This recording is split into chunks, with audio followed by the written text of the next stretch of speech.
Este é o terceiro episódio da série que o Jota realiza para discutir os rumos do trabalho e da tecnologia em conjunto. A série conta com o patrocínio da Uber. Anos após a relação das pessoas com o trabalho se transformar com a economia compartilhada, o mundo ganhou novas diretrizes. A Organização Internacional do Trabalho fixou uma convenção que poderá ser norteadora para o trabalho mediado por plataformas digitais no Brasil. Enquanto isso, a Justiça e as empresas brasileiras ainda tentam acompanhar o ritmo das mudanças. A questão é que a tecnologia vai continuar alterando o trabalho. Automação, inteligência artificial e algoritmos são apenas alguns dos termos que se tornaram correntes. A tecnologia está mudando a própria ideia de trabalho. E para conversar sobre como o trabalho pode conviver e evoluir junto com as mudanças tecnológicas, a gente recebe hoje a diretora do RegLab, Marina Garrotti. Bom, Marina, para começar, como que você vê esse momento de transição que a gente está vivendo, em que a tecnologia parece redefinir o trabalho, e o que muda na forma como as pessoas se relacionam com o trabalho dentro desse cenário? Bom, primeiro, boa tarde, muito obrigada pelo convite, e eu acho primeiro, importante dizer que a tecnologia sempre teve uma relação direta com o trabalho. Então, desde os primórdios, podemos pensar no que um martelo fazia, e aí com as máquinas, com a Revolução Industrial. O que nós estamos vivendo é um momento de aceleração das mudanças. Sem dúvida, como você mencionou na introdução, coisas como algoritmos, inteligência artificial estão redefinindo de maneira muito mais brusca, em tempos muito mais curtos, o trabalho. Então, realmente, é uma relação que sempre existiu, mas que está em um movimento acelerado. Mas outro ponto que é importante dizer, essa relação, obviamente, é mediada pelo ser humano. Então, a tecnologia não existe sozinha. Ela é feita por seres humanos e com regras que os seres humanos definem. Então, principalmente quando a gente pensa no que pode se tornar a tecnologia ou quais vão ser essas consequências, não está fechado ainda, e a gente vê que existem tendências, mas não está definido o que vai acontecer. Por exemplo, tem um estudo recente que mostra que mais de 10 ocupações dos Estados Unidos, 6 delas não existiam em 1940.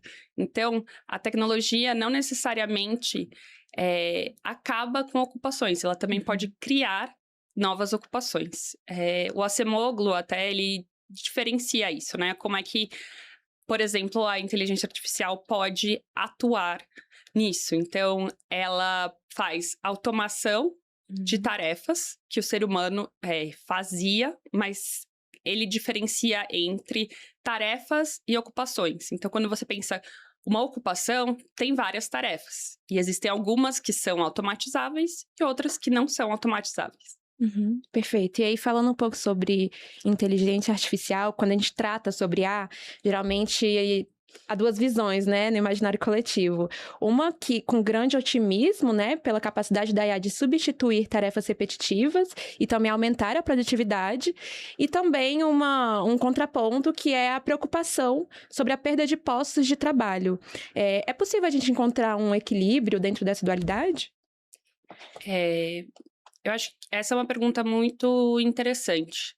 E voltando para os estudos, um recente fez um levantamento, né, que a gente chama de meta-análise. Então, é um estudo sobre estudos da relação entre inteligência artificial e postos de trabalho, né, e trabalho. E o que eles encontraram foi que a maioria dos estudos, eles medem o que a gente chama de exposição. Então, a partir de tarefas que poderiam ser, em teoria, substituíveis por IA, por exemplo, o que a gente fala, automatizáveis. Então, transcrever uma conversa, resumir um texto. Você considera ocupações que dentro dessas ocupações tem essas tarefas e considera que essas ocupações estariam em risco de serem substituíveis. Mas não necessariamente, só porque existe um risco, quer dizer que vai haver a substituição do ser humano. Por exemplo, medicina. Várias das tarefas, como escrever a prescrição ou anotar o que um paciente diz, a inteligência artificial pode fazer. Mas dar o diagnóstico, fazer o acompanhamento, fazer o exame físico, todas essas tarefas ainda vão ser feitas pelo ser humano. E existem motivos, tanto das limitações da ferramenta, quanto motivos éticos, legais, pelos quais o ser humano vai continuar. Então, o que tem em comum entre as visões muito otimistas e muito pessimistas é uma falta de evidências. O campo ainda está muito em aberto. Então, existe espaço tanto para uma IA uma inteligência artificial, que contribua com o trabalhador e com o trabalho, que eles falam um termo em inglês de augmentation, então que aumente as nossas capacidades, que aumente, né, o que o ser humano pode alcançar, como também existe sim a possibilidade de substituição. Mas, de novo, não é o fato de existir a tecnologia, e sim a regulação, quais decisões as empresas estão tomando em relação a essa tecnologia. A tecnologia não existe em si, então não é a IA que gera perda de emprego, são decisões de empresas ou questões econômicas ou falta de políticas públicas, enfim, são multifatores que levam a isso. Entendi, perfeito. E aí, falando um pouco sobre os novos modelos de contratação, a gente tem muitos agora atualmente, né? Que são modelos mais flexíveis e mediados por plataformas e algoritmos. E a gente já está acostumado, mas ainda é um grande desafio para a legislação e para a aplicação de leis. E como que o direito deve acompanhar essas tecnologias que estão em transformação ainda mais acelerada atualmente? Sim. Bom, aqui, como você me introduziu no começo, eu sou diretora de pesquisa do RegLab, que é um centro de pesquisa privado. Então, a nossa posição é apontar o que as evidências dizem em cenários complexos de mercados regulados e com mudanças que acontecem muito rápido, e não uma função mais prescritiva do direito, a solução correta é. Então, voltando um pouco, o que a gente tem de evidência? A gente tem de evidência que existe, sim, uma tecnologia que está se desenvolvendo e que é capaz de produzir efeitos macroeconômicos, né? Na economia como um todo. Tanto em sentido de aumentar a produção por exemplo, aumentar a capacidade de máquinas, quanto em relação ao trabalhador, aumentar a sua capacidade ou substituir algumas tarefas para o trabalhador. E a partir dessa nova realidade, o direito e as políticas públicas têm que repensar como isso deve ser equalizado. E a verdade é que ninguém tem essa resposta. A própria convenção da OIT não tem um modelo único prescrito. Eles prescrevem o que eles consideram um piso, ou seja, uma base de direitos que quaisquer modelos deveriam ter em relação à saúde, segurança, direito à informação e transparência, mas não um único modelo. Então, o que os especialistas numa organização internacional de ponta estão discutindo é justamente isso. Não necessariamente vai ter um modelo que responde, até porque cada país tem uma realidade muito diferente. Mas pode sim ter um piso comum de coisas que são necessárias para regular esse tipo de relação. Ótimo.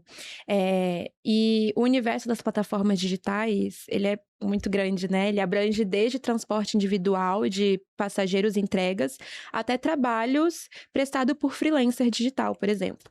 É possível aplicar uma regulação única para realidades operacionais e econômicas tão diferentes? Ou tem um risco de engessar o setor? Isso é curioso, porque o RegLab realizou alguns estudos com pessoas, né, que trabalham utilizando de plataformas. Por exemplo, a gente fez um estudo sobre o TikTok, que são professores que utilizam da plataforma TikTok, né? E a gente entrevistou só professores que estão tanto na plataforma quanto ainda dão aula na sala de aula tradicional. Legal. E aí, isso no ensino básico, né? Então, até o ensino médio. E tem alguns achados muito interessantes, como ter um TikTok fez com que eles se aproximassem dos alunos. Os alunos achavam os professores mais acessíveis, porque eles tinham um TikTok, eles também falaram que eles desenvolveram mais habilidades de comunicação, de passar as mensagens de maneira mais simples. Mas também eles falaram das dificuldades de ser o que eles chamam de eu-keeping. Então, eles terem que pensar nos roteiros, eles terem que produzir os vídeos, eles terem que subir os vídeos, enfim, toda essa dinâmica de produção de conteúdo. A gente também fez um trabalho com o setor criativo, então, diferentes pessoas que utilizam a inteligência artificial. E pegamos casos que a gente chama de uma metodologia de casos, né, extremos, para ver como isso estava acontecendo. Então, a gente teve um professor que usou a IA para montar imagens de figuras históricas não representadas, por exemplo, de populações afro-indígenas, que os estudantes tinham dificuldade de imaginar e não se sentiam aptos a representar. Legal. Mas, de novo, ele também falava das dificuldades com baixa alfabetização, baixas habilidades digitais, baixo letramento, não só letramento digital, dos estudantes incorporarem essas ferramentas. Então, existem essas dinâmicas das plataformas e que teriam que ser pensadas realmente quando fosse considerado uma possível regulação. Por último, a mais recente foi sobre o jornalismo. Então, como a inteligência artificial pode ser usada tanto internamente nas redações, quanto para mudar a relação com o público e com como as notícias são consumidas pelo público. Então, é um desafio para todos os setores. E, no limite, todas as profissões atualmente são mediadas por plataformas digitais, porque todo mundo usa o WhatsApp para se comunicar, ou quase todo mundo, com o chefe, para enviar mensagem, ou o e-mail, ou o Drive. Então, o LinkedIn, para você falar o que você está fazendo, o que está acontecendo. Obviamente, existem diferentes níveis de produção de conteúdo e uso de ferramentas, mas é isso. O que é importante é analisar uma realidade, tanto do ponto de vista social quanto econômico, e a partir daí pensar na regulação. E não pensar na regulação como precisamos inventar a roda a partir de uma coisa completamente nova. Olhar para os outros países que têm realidades semelhantes com as nossas e ver o que eles estão adotando. Sim. E não só o que eles estão adotando, como coisas que possivelmente já deram errado. Porque às vezes acontece de ter uma regulação e, a posteriori, se ver que... Porque muitas vezes aprovou a regulação, ufa, o problema está resolvido. Mas muitas vezes você vai estudar depois e vê que não funcionou, né? Aquela regulação, aquela política pública não funcionou. Ou que foi revertida, né? Ou que foi revertida. Então, é importante esse tipo de análise, porque é isso, são problemas complexos e muito variáveis. Ótimo, perfeito. E a transparência sobre decisões automatizadas foi um dos principais temas debatidos em Genebra para construir a Convenção 193 da OIT. Como assegurar o direito à informação para os trabalhadores sem comprometer a inovação, sem comprometer a segurança dos sistemas e a proteção de informações comercialmente sensíveis das plataformas?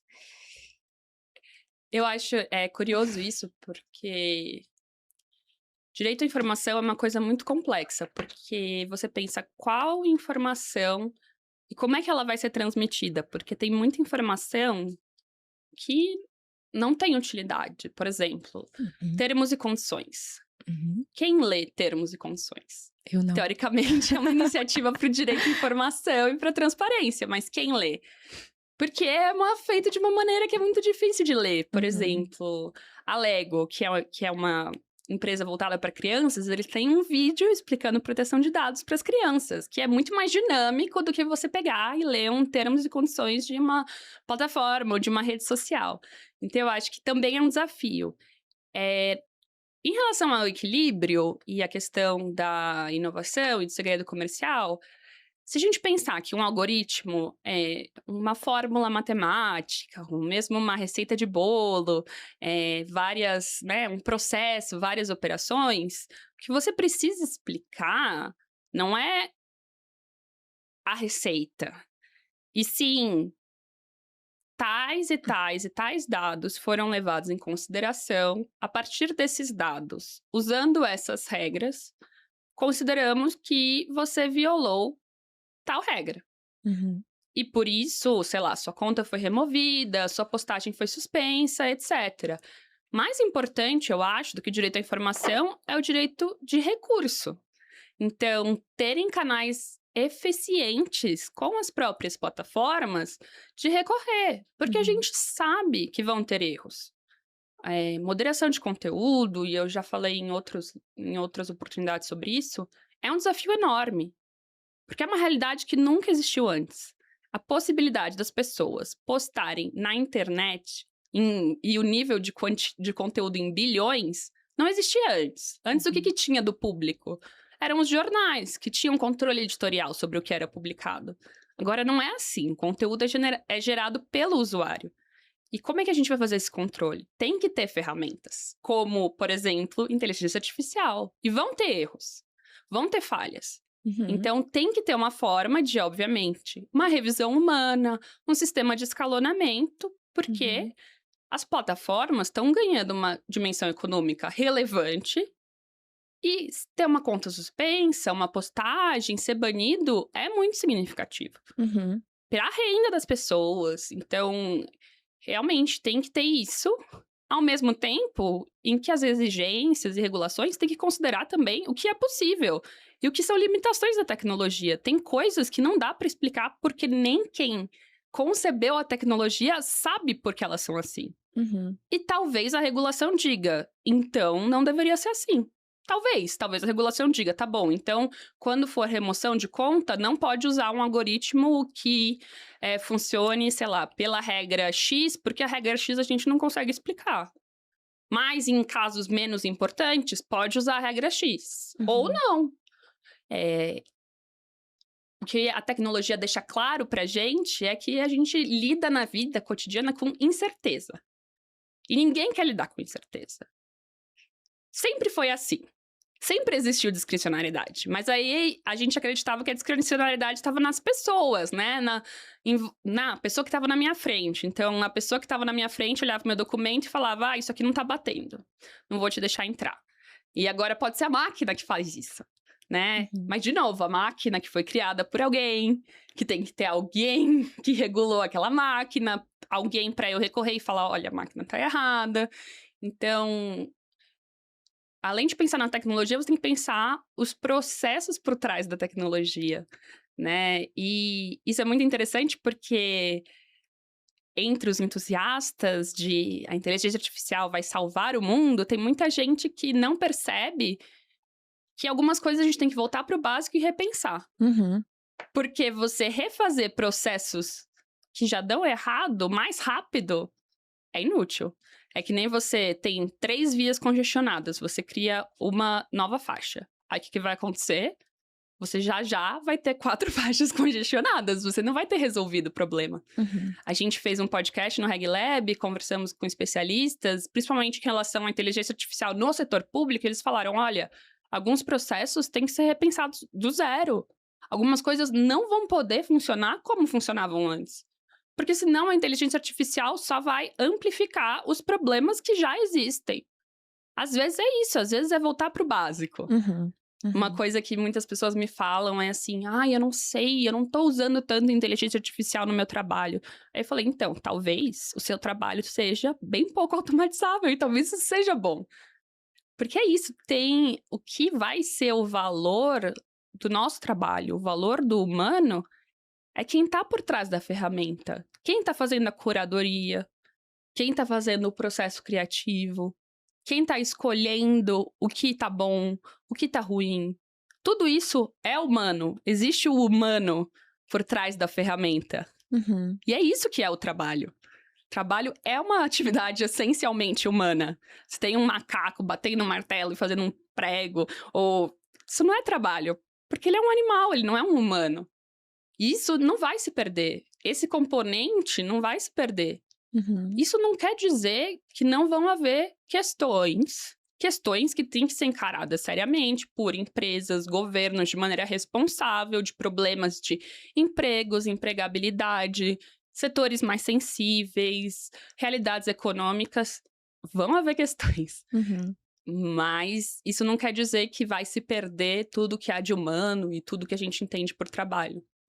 Perfeito. E você falou agora sobre regulação, eu gostaria que você se aprofundasse um pouco mais em como se desenha esse limite regulatório, onde a transparência necessária para o trabalhador não vai impactar a propriedade intelectual das plataformas.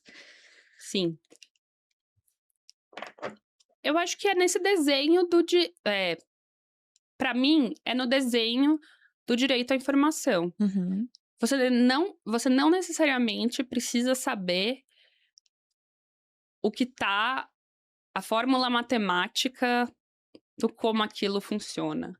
Tem algumas discussões mas alguém precisa verificar independentemente que é aquilo mesmo. Por exemplo, como em questões ambientais, que tem verificação de auditores independentes de barragens, ou verificação, né, avaliações ambientais, perícias, todo esse tipo de coisa de um terceiro, né, externo à empresa que verifique que aquilo é aquilo mesmo, né?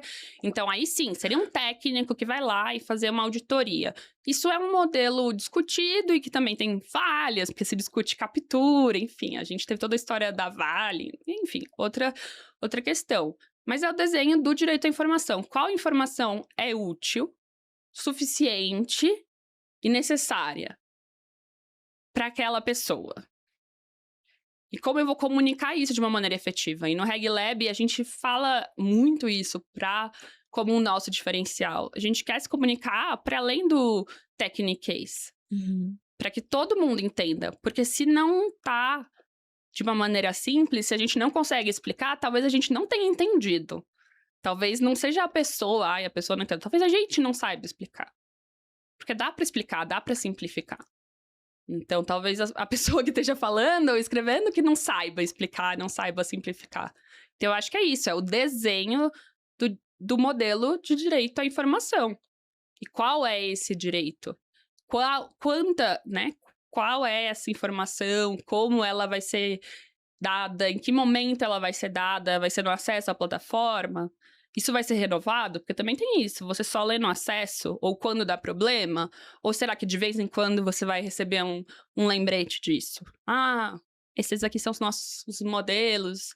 É assim que funciona. Será que você vai receber um vídeo curto te explicando como é que isso funciona? Sabe? Então, pensar modelos que não sejam só termos e condições longuíssimos, que ninguém vai ler, que ninguém entende como funciona e que tem que cumprir, sabe? Exaustivamente, e está tudo ali. Todo mundo fala, não, advogado só escreve complicado, tem que ter um monte de coisa.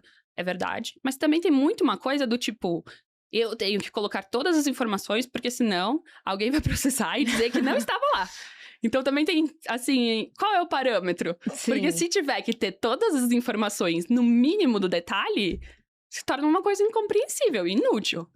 Então se você tiver que falar, o algoritmo é tal, foi atualizado pela última vez, o modelo é tal, a probabilidade é tal, a gente fez tais, tipo, um monte de informação técnica que talvez não faça diferença. Pro cidadão médio, né? Ele não faz mesmo. Você falou bastante sobre isso, mas eu gostaria que você desse mais uma pincelada em como que as decisões tomadas pelos algoritmos, ou a maior autonomia da inteligência artificial que a gente vem vendo, né, nos últimos anos, podem moldar o futuro das relações de trabalho aqui no Brasil.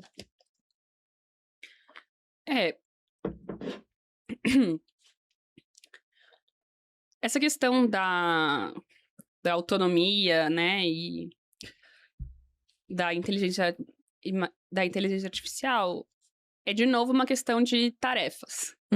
Na verdade, quando a gente vê os agentes ou a evolução do todo mundo... O ChatGPT era o máximo. Aí agora o Claude é o máximo. Todo mundo adora. Aí depois tem o Codex. Aí depois tem, sabe, cada hora um novo. Sim. E aí você pensa num agente. E aí o que é um agente? São basicamente várias tarefas empilhadas. É como aqueles desenhos que tinham vários bichinhos dentro de um casaco pra parecer um adulto e entrar no cinema. E aí tinha um chapéu em cima. Então, um agente é tipo isso, são várias tarefas empilhadas que interagem entre si e te devolvem uma coisa mais complexa. E aí você pode pensar, tá bom, vamos complexificar um pouco. Então eu vou, para esse agente, eu vou dar um contexto. Vou falar que eu sou a Marina, que eu sou diretora do RegLab, o que o RegLab faz. Vou pedir para ele colocar alguns estudos do RegLab para ele entender como a gente escreve, o que a gente faz. Então, a gente vai complexificando, mas quando você volta ao básico, são tarefas. E estão te devolvendo de novo, né, outputs ou, né, respostas. E aí, se eu mando direto para você a resposta, ou se eu vou e filtro, e aí reescrevo e te mando, é uma decisão de processo, uma decisão humana. Estamos automatizando muito as coisas? Possível, né? Agora, eu tenho essa sensação que tudo que a gente quer fazer de serviço agora tem um chatbot de IA. Tudo. Insuportável. Também tenho. Insuportável. E aí é isso. Será que a gente vai continuar sendo um chatbot de IA pra tudo? Será que vai virar um diferencial de alguns serviços ter um ser humano respondendo? Minha mãe é médica e ela falou que, recentemente, uma das pacientes dela falou: eu escolhi você, não só pelas recomendações, mas porque você foi a única médica que me respondeu e não era um chatbot de IA. Então, a questão do trabalho também é moldada pelo consumo. Então, o que as pessoas do outro lado, elas querem ficar interagindo com o IA o tempo inteiro, recebendo mensagens que, melhor ou pior, estão padronizadas? Porque as IAs, por mais avançadas que sejam, são isso, são repetidoras de padrão. É isso que o mercado vai querer, e o mercado, eu digo, os consumidores, as empresas, tem o potencial, sim, de remoldar as relações de trabalho, mas tudo isso vai depender, de novo, do que eu falei no início, né? Como as empresas vão lidar, como as políticas públicas vão lidar, como a regulação vai lidar, é muito multifatorial. O que a gente está vendo várias vezes é uma narrativa que atribui a IA coisas que não são. Por exemplo, nos Estados Unidos teve várias, né, que eles chamam de layoff, demissões em massa, que falavam, é por conta da IA. E depois de algumas investigações, principalmente jornalísticas, se descobriu que várias não eram. Era corte de despesas, eram layoffs já programados por questões de cortar despesas para investidores, era questão de terem feito projeções erradas na época da pandemia e contratado excessivamente. Às vezes foi por corte de IA e depois teve recontratações. Então, muitas vezes essa hype de querer falar que tudo é IA, que tudo é por conta de IA, também não é o que está de fato acontecendo. E aí, acho que é por isso que no RegLab a gente quer muito fazer pesquisa qualitativa, fora os números, que aí eu te trouxe, né? Por exemplo, da automação, do impacto econômico, número de tarefas, enfim, mas também de conversar com as pessoas para falar, vocês estão usando IA? E assim, a gente tem um índice RegLab que a gente entrevista pessoas comuns, né? Faz um survey, tipo pesquisa eleitoral, e a notícia que a gente tem é que sim, as pessoas estão usando, estão confiando, né? A gente não pergunta de uso, a gente pergunta de confiança, e cada vez mais as pessoas confiam mais na IA. E aí você fica pensando, puxa, isso é interessante, porque a gente está confiando mais nessa tecnologia. E por que será que a gente confia mais? É porque a gente usa mais? É porque a gente vê os outros usando? É porque a gente vê uma utilidade na nossa vida? Então, eu sinto que não dá pra eu te dizer o final do filme que ainda tá se desenrolando. Tem potencial pra reconfigurar as relações de trabalho no Brasil? Tem. Mas uma alta na taxa de juros também tem. Sei lá, a gente começar a redesenhar o nosso modelo de uso de recursos naturais e, principalmente, né, as terras raras, também tem. Então, existem N fatores que têm esse potencial. Obviamente, a evolução da tecnologia e IA são os temas que estão com um certo hype, mas outros temas também vão surgir e interferir, né, nessa linha de chegada. Você deu um grande spoiler já da minha última pergunta. Mas eu vou fazer, e aí eu gostaria de saber se é possível manter a humanidade no trabalho, mesmo ele estando tão entrelaçado à tecnologia? Eu acho, né? Não, eu acho não, mas assim... É curioso. Eu não acho que a humanidade é possível separar ela da tecnologia. Não existe essa separação. Uhum. Muitas pessoas falam de uma forma pejorativa que o celular já virou um membro do corpo. Porque todo lugar que a gente vai, a gente tá com o celular. E o celular tá grudado na gente. E a gente vai até o banheiro e tem o celular. Uhum. Mas é isso. A cultura é tão forte nos seres humanos e a tecnologia faz tão parte disso que eu não acredito que tenha essa separação. Mas justamente por não ter essa separação, a tecnologia também não existe sem o ser humano. E o trabalho também não existe sem o ser humano. E o Keynes famosamente fez uma previsão otimista que não se realizou de que a tecnologia ia evoluir e a gente ia trabalhar menos. Obviamente, a tecnologia evoluiu e a gente não trabalha menos. Quiçá, a gente trabalha mais e não menos. Mas, pelo menos, numa sociedade capitalista, que parece ser o regime que vai se manter, trabalho tem uma significância para além do econômico, obviamente, subsistência econômica fundamental, mas também cultural. Uhum. De identidade, de quem nós somos, do que nós fazemos, do que nós acreditamos. Isso não vai se descolar por conta da tecnologia. E a tecnologia, ela replica o ser humano. E é por isso que ela é tão, por vezes, assustadora. Porque pode não ser exatamente boas representações ou coisas que a gente gosta do ser humano. Não necessariamente estão amplificando, né, os nossos melhores ângulos. Perfeito, Marina. Muito obrigada pela participação. Essa foi a última entrevista de uma série para refletir sobre o trabalho e a tecnologia, mas a cobertura do Jota continua. A gente segue acompanhando como equalizar inovação em salvaguardas, algoritmos e pessoas, direitos e rupturas. Até a próxima. Obrigada. Obrigada.